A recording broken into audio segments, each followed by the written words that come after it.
Thursday morning ஒரு முரட்டு தூக்கம் போட்டுட்டேன். அப்புறம் எழுந்ததும் எல்லா ஜாயின்ஸுக்கும் சின்ன ரிலீஸ் பண்ணிவிட்டு சுண்ட காசின பாலை வந்து வேடிக்கை பார்த்துனே குடிச்சிட்டேன். சரி, சிம்பிளாக இயற்கையான பொருள் ஒரு மேக்கப் போடலாம்னு ஒரு ஸ்பூன் நலங்கு மாவு ரோஸ் வாட்டரில் நல்லா கலக்கி தேய்க்க ஆரம்பிச்சிட்டேன். MKMM ஹெர்பல்ஸ் நலங்கு மாவில் பூலாங்கிழங்கு, ஆவாரம்பூ, வெட்டி வேறு இது போல் 11 இயற்கையான பொருள்கள் இருக்கிறதுனால அப்படியே நம்ம முகம் வந்து பளிச்சுன்னு ஃப்ரெஷ் ஆகிடும்.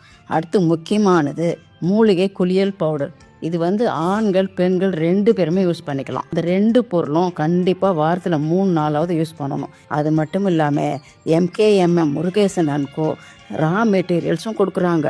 நம்மளே கூட அதை தயாரிச்சுக்கலாம். இதை பற்றி மேலும் தெரிஞ்சுக்கணும்னா இந்த நம்பருக்கு கால் பண்ணிக்கலாம். வெப்சைட்லேயும் டீட்டெயில்ஸ் தெரிஞ்சுக்கலாம்.